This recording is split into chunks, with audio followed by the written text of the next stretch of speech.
తాకట్లో ఉన్న బంగారాన్ని విడిపించలేక వడ్డీల మీద వడ్డీలు కడుతూ ఇబ్బంది పడుతున్నారా? అయితే ఇప్పుడే సంప్రదించండి శివ గోల్డ్ కంపెనీ. మీ నమ్మకానికి మా హామీ శివ గోల్డ్ కంపెనీ. ఇరాన్పై అమెరికా వరుసగా రెండో రోజు దాడులకు దిగడంతో గల్ఫ్ ప్రాంతంలో ఉద్రిక్తతలు మళ్లీ భగ్గుమన్నాయి. ఇరు దేశాల మధ్య కుదిరిన తాత్కాలిక కాల్పుల విరమణ ఒప్పందం ముగిసిందని అగ్రరాజ్యం ప్రకటించింది. తాజా దాడుల నేపథ్యంలో అంతర్జాతీయ ఇంధన వాణిజ్యానికి అత్యంత కీలకమైన హార్ముజ్ జలసంధిలో గురువారం నాడు నౌకల రాకపోకలు దాదాపుగా నిలిచిపోయాయి. హర్ముజ్ జలసంధిలో వాణిజ్య నౌకలపై జరిపిన దాడులకు ప్రతీకారంగా అమెరికా తిరిగి ఇరాన్పై దాడులకు దిగడం గల్ఫ్ ప్రాంతాన్ని మరోసారి అస్థిరతలోకి నెట్టింది. ఇరాన్తో కాల్పుల విరమణ ముగిసిందని డొనాల్డ్ ట్రంప్ ప్రకటించడంతో పరిస్థితులు మరింత ఉద్రిక్తంగా మారాయి. తాజా పరిణామాలతో హర్ముజ్ జలసంధిలో ట్రాఫిక్ దాదాపుగా స్తంభించిపోయినట్లు షిప్ ట్రాకింగ్ డేటా స్పష్టం చేసింది. కేవలం ఉత్తర ప్రాంతంలోని ఇరాన్ ఆమోదిత మార్గంలో మాత్రమే స్వల్పంగా నౌకల కదలికలు కనిపిస్తుండగా అమెరికా మద్దతు ఉన్న ఒమన్ కారిడార్ పూర్తిగా నిర్మానుష్యంగా మారింది. పెద్ద నౌకల్లో కేవలం అమెరికా ఆంక్షలు ఎదుర్కొంటున్న ఒక సూపర్ ట్యాంకర్, ఇరాన్ జెండాతో ఉన్న మరో కంటైనర్ షిప్ మాత్రమే ఈ జలసంధిలో కనిపించాయి. రాడార్ల కంట పడకుండా ఉండేందుకు కొన్ని నౌకలు తమ ట్రాన్స్పాండర్లను ఆఫ్ చేసి ప్రయాణిస్తూ ఉండొచ్చని నిపుణులు భావిస్తున్నారు.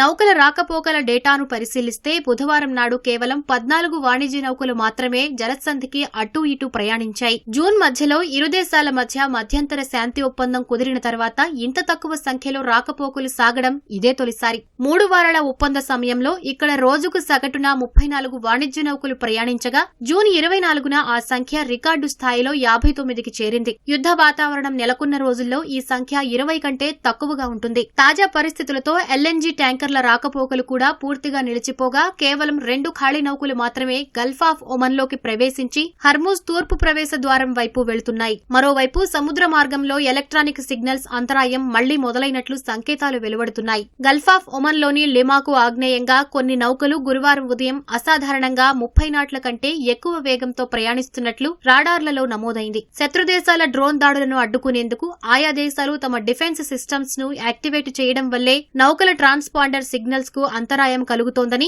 దీనివల్లే షిప్ ట్రాకింగ్ డేటాలో సాంకేతిక లోపాలు తలెత్తుతున్నాయని భద్రతా నిపుణులు విశ్లేషిస్తున్నారు. ప్రపంచ ఇంధన మార్కెట్లకు హర్ముజ్ జలసంధి అత్యంత కీలకం. అమెరికా ఇరాన్ వివాదం తలెత్తక ముందు ప్రపంచవ్యాప్తంగా సరఫరా అయ్యే ముడి చమురు, ఎల్ఎన్జీ గ్యాస్ లో 5వ వంతు ఈ మార్గం గుండానే రవాణా అయ్యేది. అందుకే ఈ జలసంధిని తిరిగి పూర్తిగా తెరవడం అనేది అమెరికా పెట్టిన ప్రధాన షరతుల్లో ఒకటి. అయితే హర్ముజ్ జలసంధి గుండా నౌకల రాకపోకల పునరుద్ధరణపై అనిశ్చితి కొనసాగుతుండటంతో సరఫరాకు అంతరాయం కలుగుతుందన్న భయాలతో అంతర్జాతీయ మార్కెట్లో ముడి చమురు ధరలు ఒక్కసారిగా భారీగా పెరిగాయి.